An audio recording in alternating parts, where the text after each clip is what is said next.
मैं नीरज बैरागी स्वागत करता हूं आपके अपने YouTube channel SSC study point पर। आज हम करेंगे 11 जनवरी 2023 की शिफ्ट नंबर 1 का एनालाइज। मैथ्स में हम किस तरीके से प्रश्नों को हल करेंगे, क्या कंसेप्ट लगाएंगे और कहां ट्रिक लगाएंगे ताकि हमारा क्वेश्चन चुटकियों में सोल्व हो जाए, बिल्कुल सेकंड में हमारा आंसर आ जाए। और इसी प्रकार से हम एसएससी जीडी की जो अभी आने वाली 2024 में एग्जाम है उसको क्लियर कर दे। तो चलिए शुरुआत करते हैं पहले प्रश्न से कि मनीष ने 46,875 रुपए में एक एयर कंडीशनर खरीदा है। इसका मूल्यह्रास 8% वार्षिक है, तो 3 साल बाद इसकी कीमत क्या होगी। देखो 46,875 है, 46,875 रुपए में खरीदा है और 8% की क्या हो रहा है, मूल्यह्रास यानी कमी हो रही है, यानी कि 2/25 की क्या हो रही है, मूल्यह्रास हो रहा है। तो 25 की चीज पे 2 का हानि हो रही है, 25 पे 2 की हानि हो रही है यानी 23 बच रहा होगा। तो ये 23 बच गया पहले साल, और ऐसा 3 साल तक होगा। तो हम 3 बार मल्टीप्लाई कर देंगे इसका। चलिए अब इसको 5 से नहीं काटेंगे क्योंकि हमें पता है कि ये पीछे की जो 2 संख्या है वो 5 से ऑलरेडी पीछे की 2 संख्या यदि 25 से कट रही है तो 25 से पूरी संख्या में भाग चला जाएगा। तो 25 से काटेंगे इसको पूरे को, 25 से कम 25, 21 बच गया। तो ये हो जाएगा 218 यानी 25 8 200, फिर 18 बच गया तो 25 7 175, फिर 12 बच गया तो 25 5 कितना हो गया, 25 5 125 हो गया। चलिए फिर इस 25 से काटेंगे इसको, 25 7 175, फिर 12 बचा यानी 25 5 25 दिया 75, फिर 25 से इस 75 को काटेंगे तो कितनी बार गया, 3 बार चला गया। अब हम क्या करेंगे, सबसे पहले ये नहीं करेंगे कि इनका इसमें गुणा इसका इसमें गुणा, यदि याद हो क्यूब 23 का तो 23 का क्यूब इसमें मल्टीप्लाई करके आंसर ला सकते हैं। लेकिन अगर इसमें इसका गुणा इसमें इसका गुणा किया तो बहुत ज्यादा समय खराब हो जाएगा। तो हम क्या करेंगे, सबसे पहले हम ऐसा काम करेंगे कि ऑप्शन देखेंगे, क्या ऑप्शन में चारों ऑप्शन में इकाई का अंक अलग अलग है, यदि अलग अलग है तो सब हम सिर्फ इकाई के अंकों में गुणा करेंगे। तो यहां से यहां तक इकाई के अंक में गुणा किया, कितना हो गया, 3 किया 9 हो गया, फिर 9 का गुणा 3 में किया तो कितना हो गया, 27 हो गया। तो 27 हो गया तो फिर 27 का इकाई का अंक लेंगे, इकाई का अंक में 3 का गुणा किया तो 7 कितना हो गया, 21 हो गया, यानी 21 आया, मतलब पीछे का इकाई अंक कितना आया, 1 आया। तो ऐसा कौन सा ऑप्शन है जिसमें पीछे 1 आ रहा है, तो हम देखेंगे सिर्फ ऑप्शन नंबर 3 ऐसा है जिसमें इकाई का अंक कितना है, 1 है। तो हमारा ऑप्शन नंबर 3 इसी प्रकार से सही हो जाएगा। चलिए अगले प्रश्न पे चलेंगे। अगला प्रश्न है कि कितने वर्षों में 800 रुपए की राशि 10% वार्षिक ब्याज की दर से 926.10 रुपए हो जाएगी, जिसे अर्धवार्षिक रूप से संयोजित किया जाएगा। देखिए इस प्रकार के प्रश्न में मैंने आपको बताया था कि यदि समय निकालना हो तो हमें सिर्फ मिश्रधन ऊपर रखना है और मूलधन नीचे रखना है। कैसे, देखिए 926 था, 926.10 और बटे में हमें रखना है मूलधन। ये पॉइंट हटाऊंगा और कितना हो जाएगा, ये 2 जीरो और ये बढ़ जाएंगे, सॉरी हाँ 2 जीरो बढ़ जाएंगे। अब ये 0 से 0 बढ़ गया तो हमें यह संख्या कैसी दिखाई दे रही है, एक तरह से क्यूब जैसी दिखाई दे रही है कि ये 21 का क्यूब और ये 20 का क्यूब। चलिए अब यहाँ जो क्यूब स्क्वायर जो भी घात लगती है वही हमारा क्या होता है, समय होता है। तो हमारा समय है 3 साल, लेकिन ऑप्शन ये सही नहीं होगा, आंसर ये सही नहीं होगा क्योंकि क्वेश्चन ने कंडीशन दे रखी थी अर्धवार्षिक रूप से। तो ये जो मूलधन बना है ये अर्धवार्षिक के बेस पे बना होगा, इसलिए समय दुगना होके यहाँ पे कैलकुलेशन हुई होगी। तो ये समय दुगना हुआ है तो हम इसको वापस से आधा कर देंगे कि रियल में टाइम वास्तव में था कितना, तो 3 का आधा करेंगे तो कितना समय था, 1.5 साल, और यही हमारा आंसर हो जाएगा। चलिए अगले प्रश्न में चलेंगे। अगला प्रश्न है हमारा, रूबी ने 1 रुपए में 20 बटन खरीदे, 25% का लाभ प्राप्त करने के लिए उसे 1 रुपए में कितने बटन बेचने पड़ेंगे। देखो 1 रुपए में कितने 20 बटन बेचे उसने, सॉरी खरीदे हैं, ठीक है 20 बटन खरीदे। तो हम देखेंगे कि पहली बात तो ये है कि 1 बटन कितने में खरीदा होगा, तो 1 बटन के लिए अपन क्या करेंगे, इस 20 को इस 1 रुपए के बटे में लाएंगे तो ये 1/20 रुपए हो जाएगा, ठीक है। यानी हम देख सकते हैं कि 1 बटन 20 रुपए में खरीदा, हम इसको ऐसे भी कर सकते हैं, ठीक है। 1 बटन 20 रुपए में खरीदा तो देखो 1 पे 25% का लाभ कमाना है, प्रश्न ने बोला है 25% का लाभ चाहिए। तो देखो 1 रुपया था, इसका 25% कितना हो जाएगा, इसका 25% हो जाएगा 0.25, ठीक है। तो ये 1 में जोड़ेंगे तो कितना पैसा आ जाएगा, फिर 1.25, इतना पैसा अपन को चाहिए। तो हम इसको क्या करेंगे, आप प्रश्न को कि यहाँ पे 1/20 रुपए था, तो इसका क्या करेंगे, इसका 1.25% निकालेंगे इसका, तो ये 125/100 हो जाएगा। ये 2 जीरो से यहाँ पे पॉइंट लग जाएगा, ठीक है। चलिए ये हो जाएगा 5 बार, ये हो जाएगा 4 बार, इस 5 से काट लेंगे इसको, 5 चौक 20, तो ये 1 आ गया और बटन में कितना आ गया, 4 चौक 16, ठीक है। तो 1 रुपए में कितने बटन बेचने पड़ेंगे, 16 बटन बेचने पड़ेंगे। इसी प्रकार से हमारा आंसर सही हो जाएगा, ठीक है। ये तरीका तो चलो थोड़ा सा पुराना है, अपन इसमें नई बात करते हैं इस प्रश्न में कि किस तरीके से इस प्रश्न को चुटकियों में हल करना है। तो हम देखेंगे, हम इसमें यह देखेंगे कि 25% की फ्रैक्शन वैल्यू 1/4 होती है, तो 4 का कौन सा मल्टीपल है, तो 16 हो जाएगा। इस तरीके से मात्र 1 सेकंड में आंसर आ जाएगा। दूसरा, हमको अगर ऑप्शन में ऐसा नहीं मिले मल्टीपल, तो हम क्या करेंगे कि जैसे 20 बटन उसने खरीदे हैं, तो हम देख लेंगे कि कितने बेचे होंगे, कम ही बेचेगा तभी लाभ होगा। बटन को कम ही बेचेगा, तो अपन ने मान लिया कि ऑप्शन उठा लिया 16, कि उसने 20 बटन की जगह 16 बटन ही बेचे और उसको लाभ हो गया। तो क्या ये 25% का लाभ है, चेक करेंगे। तो देखो 20 की चीज को 16 में बेच दिया, नहीं 4 बटन उसके पास है जो कि उसका लाभ है, और ये 4 बटन का लाभ हुआ है 16 बेचने पे ही हो गया। तो बटन में रखेंगे 16 इंटू परसेंट में 100, 4 से काटेंगे 4 चौक 16 और 4 से काटेंगे इसको 25%। तो वास्तव में हमारा आंसर आ गया कि हाँ, हमारा ऑप्शन नंबर जो 16 हमने लिया है वो सही हो जाएगा, क्योंकि 25% लाभ सेटिस्फाइड कर गया है। चलिए अगले प्रश्न में चलेंगे। यदि मशीन ए और बी क्रमशः 9 घंटे और 12 घंटे में 1100 इकाइयों का उत्पादन कर सकते हैं, एक स्थिर दरों पर एक साथ काम करने वाली मशीनें ए और बी कितने घंटों में 1100 इकाइयों का उत्पादन कर सकती है।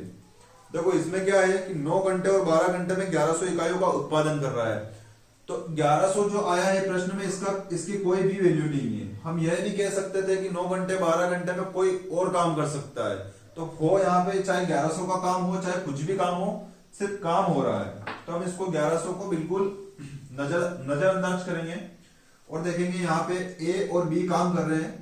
ए कर रहा है 9 घंटे में और बी कितने में कर रहा है, 12 घंटे में। तो चलिए हम सबसे पहले ए और बी ही है, तो इन दोनों की एफिशिएंसी निकाल लेते हैं कि टोटल काम कितना है। ये इसका टोटल काम आ जाएगा 12 या 36 है ना 36 हो जाएगा। तो अब इसकी क्या आ जाएगी, एफिशिएंसी निकल जाएगी। दोनों का एलसीएम 36 आ गया, तो 9 चौक 36 और 12 या 36, यानी ए 4 कार्य प्रतिदिन करेगा और बी 3 कार्य प्रतिदिन करेगा। चलिए, इन स्थिर दरों पर एक साथ काम करने वाली मशीनें ए और बी कितने घंटों में 1100 इकाइयों का उत्पादन कर सकती है, यानी उतना ही काम कर सकती है। कितना, 3600 काम। तो देखो 36 लिखेंगे और बटे में दोनों मिलकर कितना 7 कार्य प्रतिदिन करेंगे, तो काम कितने दिन में होगा, यही पूछा है।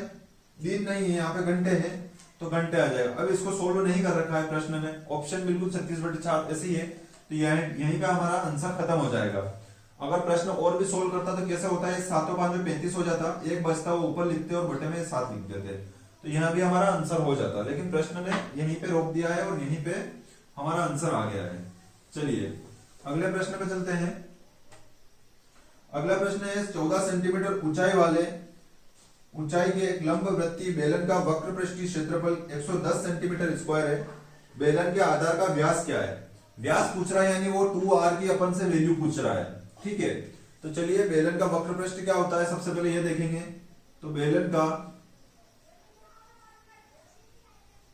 वक्र पृष्ठ है ना, ये होता है 2πrh, ये होता है। इसमें सिर्फ मान रखना है और हमारा आंसर आ जाएगा।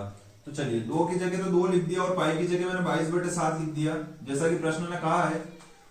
और r तो हमको ज्ञात करना पड़ेगा, तभी तो 2r बनेगा। और h की वैल्यू हमको दे रखी है 14 सेंटीमीटर, ठीक है। और ये जो वक्र पृष्ठ है इसका क्षेत्रफल कितना दे रखा है, तो वो उसके बराबर में लिख देंगे 110 सेंटीमीटर स्क्वायर। ये 110 सेंटीमीटर स्क्वायर हमने लिख दिया। अब जो संख्या कट रही है उसको काट ले अपन, 7 दूनी 14 और 22 5 110 हो गया, ठीक है। चलिए यहां से 2r को यहीं रहने देते हैं, बाकी चीजों को उधर भेज देते हैं। तो वहां पे 5 था और जब 2 उधर जाएगा तो इसके बटे में आ जाएगा, ठीक है। हमने यहाँ पे 2r क्यों रखा, क्योंकि हमसे व्यास पूछा है। तो 2r की वैल्यू कितनी हो जाएगी, 2.5। जब हम इस 2 को इस 5 से काटेंगे तो 2 दूनी 4 2 5 10, ठीक है, तो हमारा जो व्यास है वो आ गया 2.5 सेंटीमीटर और यही हमारा आंसर हो जाएगा। चलिए अगले प्रश्न पे चलते हैं।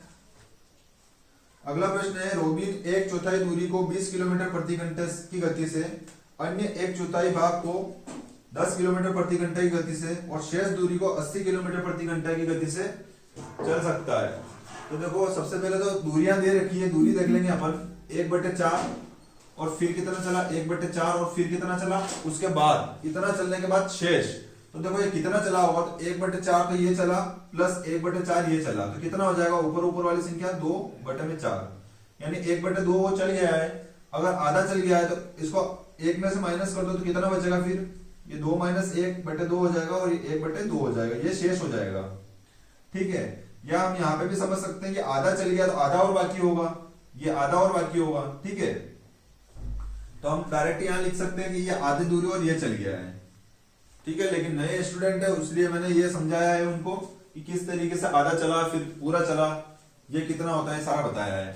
चलिए अब ये दूरी तो अपन को कुछ ऐसी ठीक ठाक नहीं लग रही है, तो हम क्या करेंगे, इसका नीचे वाली संख्याओं का एलसीएम लेके एग्जैक्ट वैल्यू बना देंगे। तो हम देखेंगे ये 4 चौक 16 दूनी 32 आ रहा है, तो अपन इन सबको हटा के सबसे पहले दूरी को रख लेते हैं कि दूरी कितनी है 32 किलोमीटर, दूरी है 32 किलोमीटर और इसके आगे अपन 0 भी लगा लेते हैं ताकि अपन को कैलकुलेशन में कोई दिक्कत ना आए। अब देखना 1/4 भाग, सबसे पहले 1/4 भाग चल रहा है, यानी 320 का 1/4 कितना होता है 80 किलोमीटर, यानी पहला भाग चला वो 80 किलोमीटर और किस हिसाब से चला है 20 किलोमीटर प्रति घंटे के हिसाब से चला है, 20 किलोमीटर प्रति घंटे के हिसाब से चला है।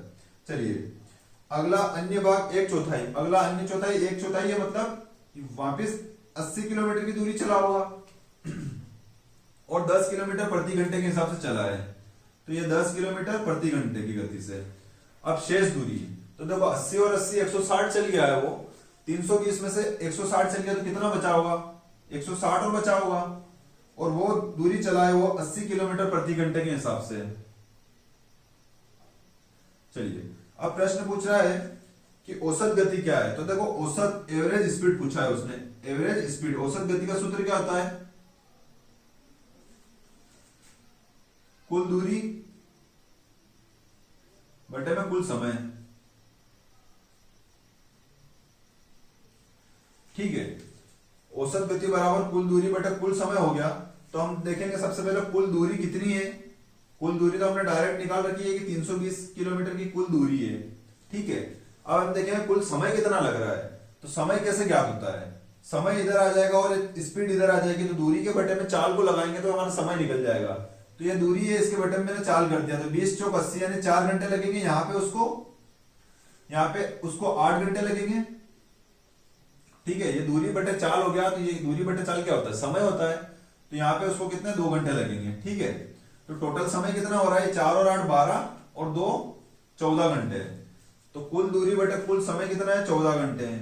अब हम इसको और काट लेंगे, ये कट जाएगा 160 बार 2 से और ये कट जाएगा 7 बार, 7 से काटेंगे 7 दूनी 14, फिर 2 बचा, फिर 7 दूनी 14, फिर 6 बचा, 7 8 56, ये पॉइंट लगाएंगे यहाँ पे 0 लगाए इसलिए, और 7 5 35, तो यही रुक जाएंगे अपन, या फिर इसको 5 6 भी कर सकते हैं क्योंकि ऑप्शन में 6 है, तो क्योंकि ये चलता जाएगा तो यहाँ पे 5 की जगह आप 6 करके भी इसको यहीं पे रोक सकते हैं, और यही हमारा किलोमीटर प्रति घंटा ये स्पीड हो जाएगी इसकी। ठीक है, और यही हमारा आंसर हो जाएगा। चलिए अगले प्रश्न में चलेंगे। अगला प्रश्न है हमारा, यदि 2 की घात 305 प्लस 303 अगर 9 से विभाज्य है या फिर 9 से विभाजित किया जाता है तो शेषफल क्या बचता है। तो देखो हम सबसे पहले तो ये देखेंगे कि यहाँ पे तो 303 है, तो अपन डायरेक्ट निकाल सकते हैं कि यहाँ कितना शेषफल बच रहा होगा। तो यहाँ पे देखेंगे 9 3 27 3 बचा, 9 3 27, यहाँ कितना शेषफल बचा है, यहाँ पे तो 6 शेषफल बचा है।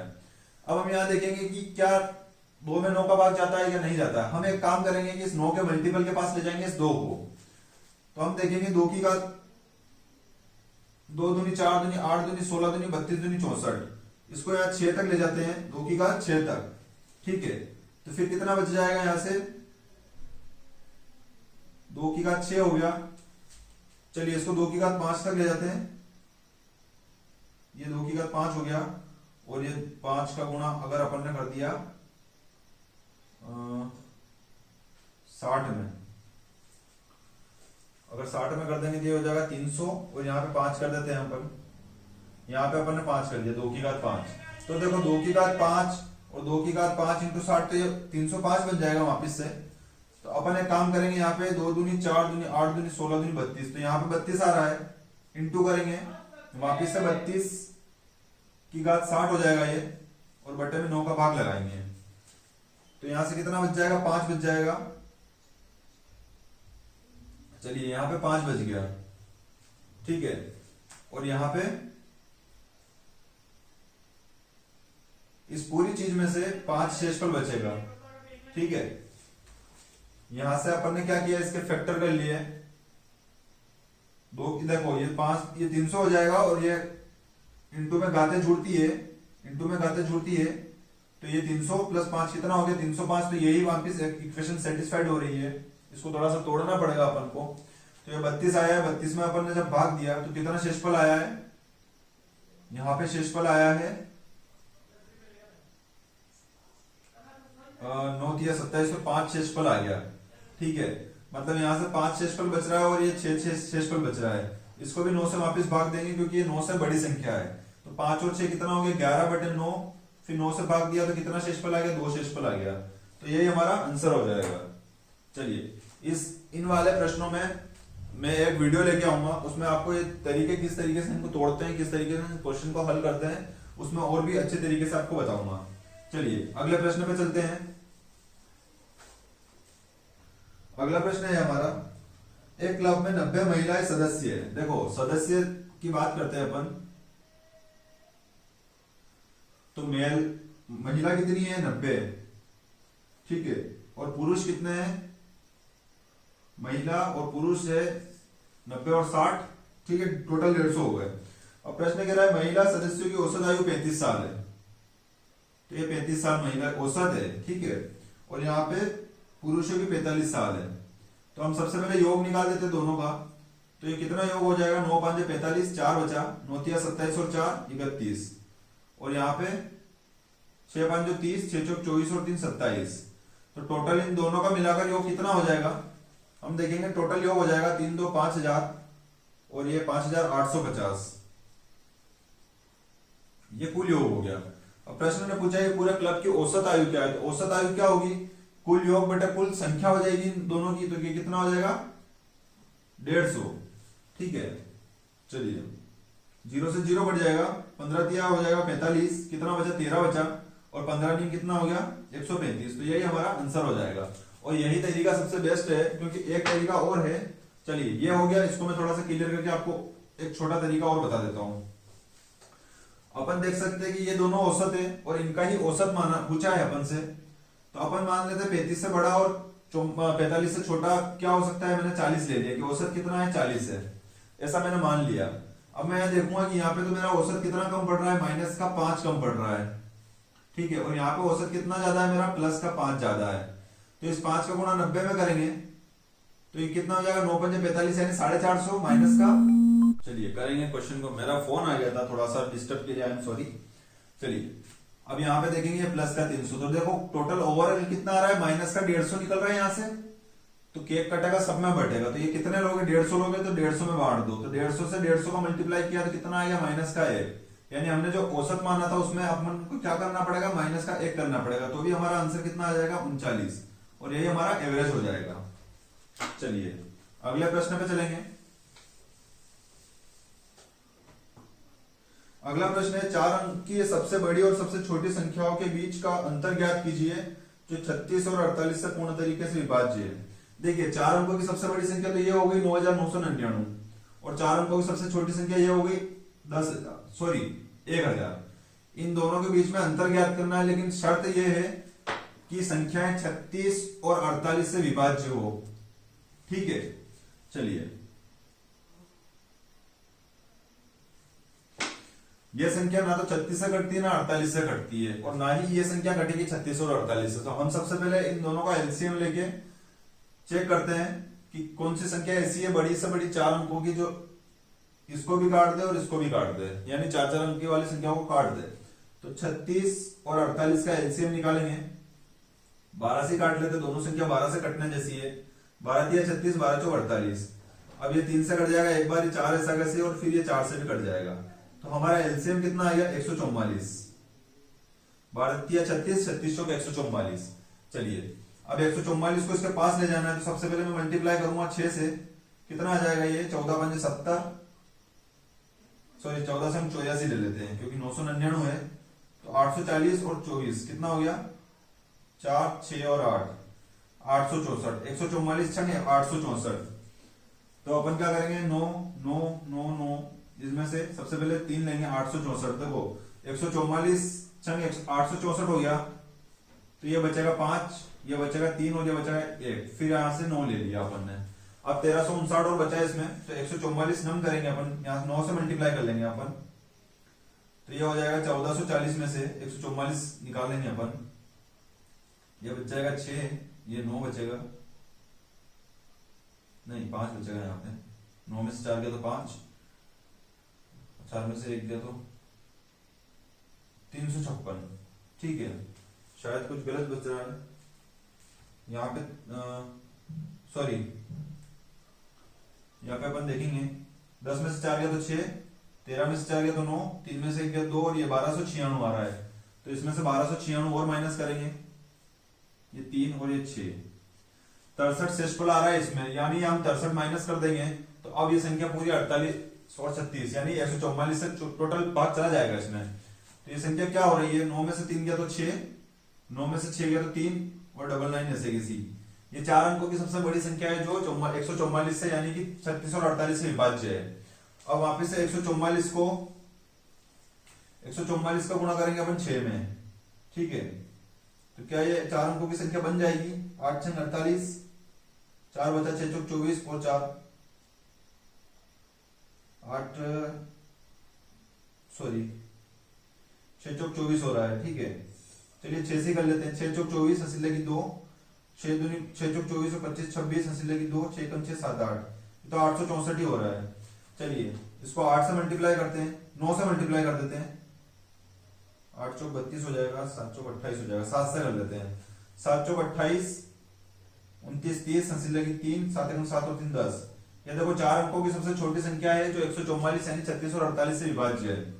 ठीक है, यानी कि 1008 जो है ये दोनों से विभाज्य। अब इन दोनों का अंतर निकालेंगे वापिस से, तो 16 में से 8 जाएगा, 8 बचेगा, फिर यहाँ 2 बच गया, फिर यहाँ 9 बच गया और फिर 9 में से 1 गया तो 8 बच गया। तो 8928 हमारा आंसर हो जाएगा। चलिए अगले प्रश्न पे चलेंगे।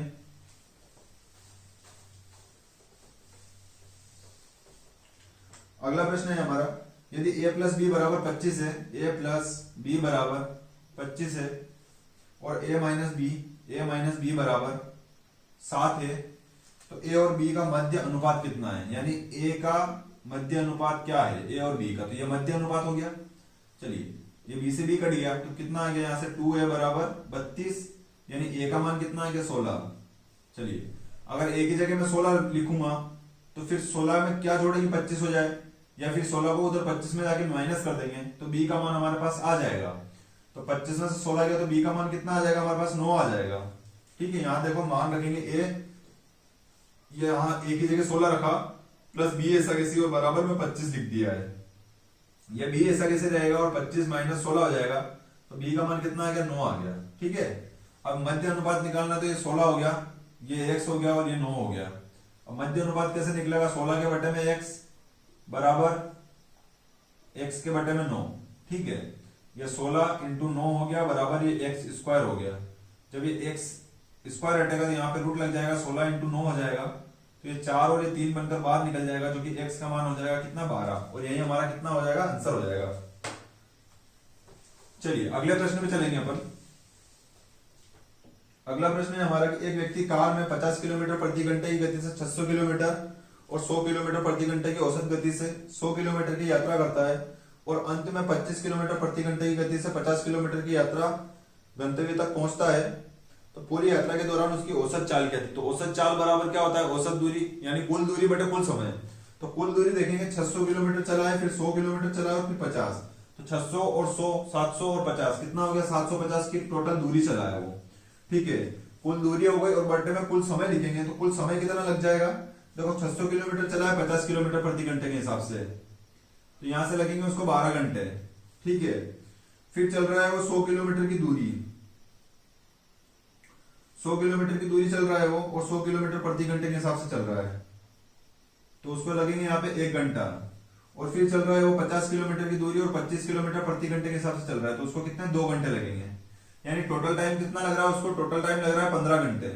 ठीक है, कुल दूरी बटे कुल समय कितना है 15, तो 15 से इसको काटेंगे, 15 5 75 और हमारा आंसर आ जाएगा 50 किलोमीटर प्रति घंटा, जो कि हमारी औसत गति हो जाएगी और यही हमारा आंसर हो जाएगा। चलिए अगले प्रश्न पे चलते हैं। अगला प्रश्न है हमारा, एक वस्तु का अंकित मूल्य 1 लाख रुपए था। देखो एक वस्तु जो थी इसका अंकित मूल्य कितना, 1 लाख रुपए था, परंतु एक दुकानदार ने 20% और 10% की दोहरी छूट दी। अंत में उस वस्तु को किस मूल्य पर बेचा। चलिए 20% और 10%, देखो 20% कितना होता है, 1/5 होता है, यानी 5 पे 1 की छूट दी, यानी 4 में बेच दिया 5 की चीज को। फिर 10%, 10% का फ्रैक्शन वैल्यू कितना होता है, 1/10 होता है।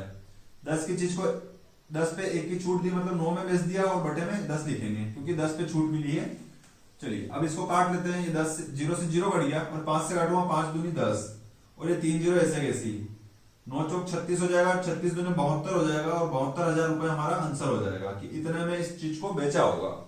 चलिए अगला प्रश्न करेंगे। अगला प्रश्न है हमारा, एक कुर्सी 800 रुपए में खरीदी जाती है और 1100 रुपए में बेची जाती है। ठीक है, देखो क्रय मूल्य 800 रुपए और बेचा कितने में, 1100 रुपए में। 2 0 से 2 0 काट लिए। ठीक है, मतलब 8 की चीज को कितने में बेचा है, 11 रुपए में बेचा, यानी कि 3 रुपए का लाभ हो गया 8 रुपए पर। 3 का लाभ हुआ है 8 रुपए पर, परसेंट में कितना है इसलिए इंटू 100। ठीक है, ये 300/8 हो जाएगा, और 8 से अपन काट लेंगे इसको, 8 तिया 24, 6 बचा, 8 7 56, 4 बचा, और 8 5 40, यानी 37.5% का क्या हो जाएगा, लाभ हो जाएगा। चलिए अगले प्रश्न पे चलेंगे। अगला प्रश्न है, एक वस्तु पर अंकित मूल्य 20,000 रुपए था, परंतु दुकानदार ने 20% की छूट प्रदान की। उसने अंततः वस्तु को कितने में बेचा। देखो 2,000 रुपए की चीज, वो भी अंकित मूल्य और 20% की छूट, एज इट इज प्रश्न है, उसमें 2 छूट मिली थी, इसमें 1 छूट मिली है। देखो वस्तु कितने की है,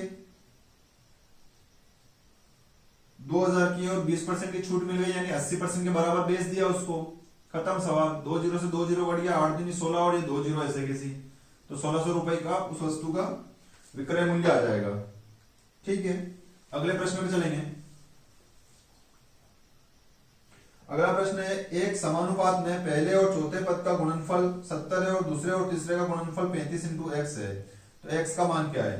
देखिए ये a अनुपात b समानुपात c अनुपात d, मतलब ये पहला और चौथा और दूसरा और तीसरा का दे रखा है, यानी ये चतुर्थानुपाती जैसी बात हो गई है, वही है ये।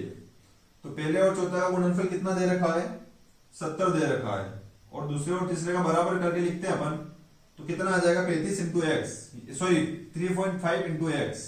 ठीक है, तो इस x का मान अपन को ज्ञात करना है, तो ये पॉइंट हटाया, बट कितना हो जाएगा, पॉइंट हटाया बटे में 10 लग गया, और वो 10 इधर आके मल्टीप्लाई होगा तो ये 700 हो जाएगा।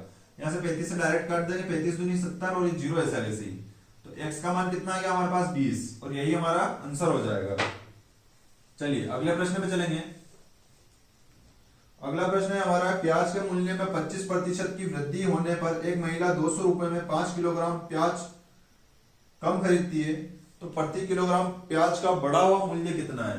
देखिए 25%, सबसे पहले तो ये आ रहा है 25%, तो इसकी फ्रैक्शन वैल्यू कितनी होती है, 1/4।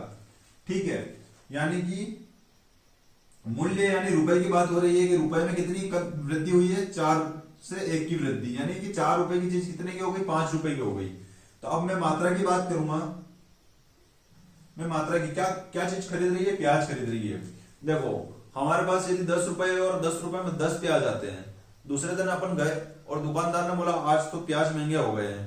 ठीक है, यानी कि प्याज उतने ही मिलेंगे तुमको जितना रोज ले जाते हो, लेकिन आज पैसा ज्यादा देना पड़ेगा, यानी कि पैसा आज ज्यादा देना पड़ेगा, रुपए कल तुम 4 देते थे, आज तुमको 5 देने पड़ेंगे। तो अपन बोलेंगे कि यार एक काम करते हैं कि हमें पैसा उतने तो प्याज कम मिल सकते हैं क्या, यानी पैसा बढ़ जाएगा तो वस्तु अपन को कम मिलेगी, और अगर पैसा कम हो गया तो वस्तु हमको ज्यादा मिलेगी। तो इसी तरीके से अगर बढ़ गया है तो इसका रिवर्स कर दो, यानी इसको 5 कर दो, इसको 4 कर दो मात्रा में। मतलब अगर 4 रुपए कम देने पड़ रहे तो चीज ज्यादा आ रही है, और रुपए ज्यादा देने पड़ रहे तो चीज कम आ रही है। इस तरीके से इसको रिवर्स कर देंगे तो रुपए का उल्टा क्या हो जाएगा, मात्रा हो जाएगा। ठीक है, चलिए अब हम देखेंगे यहाँ पे कि मात्रा कितनी कम ला रही है, वो 1 कम ला रही है, लेकिन प्रश्न कह रहा है कि 5 कम ला रही है। तो एक काम करेंगे, यहाँ पे 1 कम ला रही है वो, तो इस 1 को 5 बनाने के लिए 5 से मल्टीप्लाई कर देंगे। ठीक है, तो 1 से 5 हो जाएगा, तो 5 से यहाँ पे भी मल्टीप्लाई कर दो, यहाँ पे भी मल्टीप्लाई कर दो। तो अब मात्रा का रेशो, नया रेशो क्या आ जाएगा, 5 5 25 और 5 20। देखिए पहले 25 लाती थी, आज कितना ला पा रही है, सिर्फ 20 ही ला पा रही है। तो यही बढ़ने के बाद यही मूल्य हो गया उसका, बढ़ने के बाद यही मूल्य हो गया। तो हम देखेंगे 200 रुपए पर इस मात्रा से ला रही है, तो उस चीज का मूल्य कितना हो गया होगा, 20 से काटेंगे, 200 रुपए में 20 किलो ला रही है, यानी कि 10 रुपए प्रति किलो उसको पड़ रहा है अब, और यही हमारा आंसर हो जाएगा। 200 किलो 20 रुपए किलो प्रति किलो के हिसाब से। ठीक है, चलिए अगले प्रश्न पे चलेंगे। चलिए आज के जितने भी क्वेश्चन थे वो सारे हमने कर लिए हैं, सारे क्वेश्चन खत्म हो गए। अगर आपको तरीका जो पढ़ाने का है अच्छा लगा हो तो प्लीज वीडियो को शेयर कीजिएगा, लाइक कीजिएगा, सब्सक्राइब कीजिएगा।